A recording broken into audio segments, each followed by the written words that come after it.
What is up, everybody, and welcome to another investigation animation. This is a little follow-up investigation to last week's video in which I looked at all of the continuity Easter eggs found in the BoJack Horseman intro for seasons 1 through 3.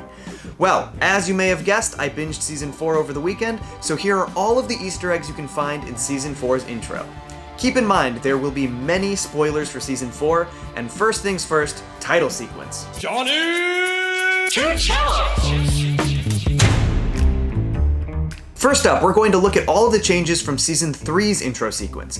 There are a couple very minor changes from Season 3's finale. As you recall, last we saw BoJack's house, it was a mess. There's a hole in his window and tons of trash strewn about everywhere. The only difference in this scene for Season 4 is that the Cabracadabra sign from Todd's business has now disappeared. The next minor changes we see are in the party scene. Previously, you could see Sarah Lynn in the background right here. Then, after her unfortunate death in Season 3, she disappeared from the scene. This season, she has been replaced with Katrina Peanut Butter, who plays a much bigger role this year. And the last minor change we see is that instead of the interview with Tom Jumbo Grumbo and Sextina Aquafina, we see a clip of California Governor Woodchuck Berkowitz. Next up is the major change we see in the title sequence this season. Normally, we get a scene change between BoJack's kitchen and BoJack's party every year. The first season showing a grocery store, second showing the set of Secretariat, and the third showing the red carpet premiere of Secretariat. This time, we get something much stranger. An incredibly trippy, kaleidoscope-like sequence showcasing many of the people who have shaped BoJack's life. Among these people, we see Princess Carolyn,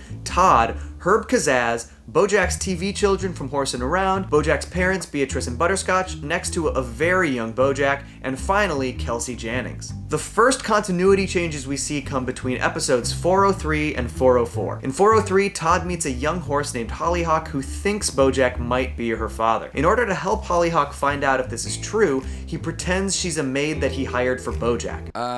BoJack, this is your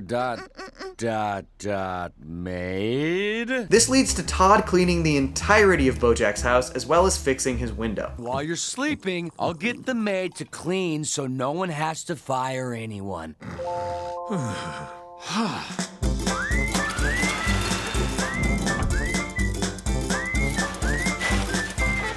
Well, we did it. This is of course then reflected in the title sequence. By the end of the episode, we find out that BoJack and Hollyhock do indeed share DNA, and in the cold open of 404, BoJack tells Hollyhock she can stay with him. Here I go. Hope there are no murderers out. Yes, everyone hopes that all the time. Okay, just do me a favor. Ugh, what now? If I do get murdered, will you call my 8 dads and tell them I love them? I gotta call all 8? They can't work out a phone tree? If you're gonna be a baby, just stay here for the night. All right! Take the couch and be quiet. After this, we can see Hollyhock on the couch in BoJack's living room, as well as eating a toaster strudel in the kitchen. The other change we see between these episodes doesn't seem to have any real significance or reason, but I wanted to include it anyways. For some reason, between 403 and 404, the soap, sponge, and cacti in BoJack's kitchen all disappear. The next changes happen between episodes 405 and 406. In 405, titled Thoughts and Prayers, we see BoJack attempt to break through his mother's dementia by performing a live episode of Horsin' Around in her nursing home. This unfortunately upsets her greatly,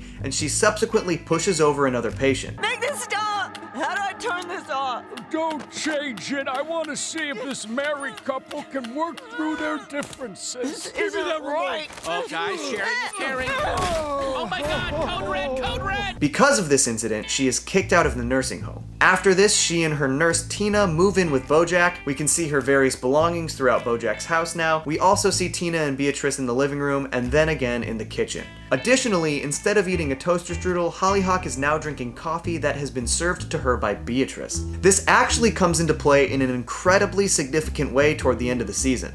I'll touch on that soon. A coffee maker can also now be seen on BoJack's counter, and Hollyhock seems to have moved some of her stuff in as well. We can see 2 of her bags, her carrot pillow, and a little photo collage taped to BoJack's window. The final changes we see come between episodes 410 and 411. In episode 410, titled Lovin' That Cali Lifestyle, Hollyhock overdoses on amphetamines. She subsequently is taken home from California by her 8 dads. Here's where it gets crazy. Remember how in the title sequence we see Beatrice serving Hollyhock coffee? Well, it turns out she had been spiking the coffee with weight loss amphetamines. This is what caused Hollyhock to overdose.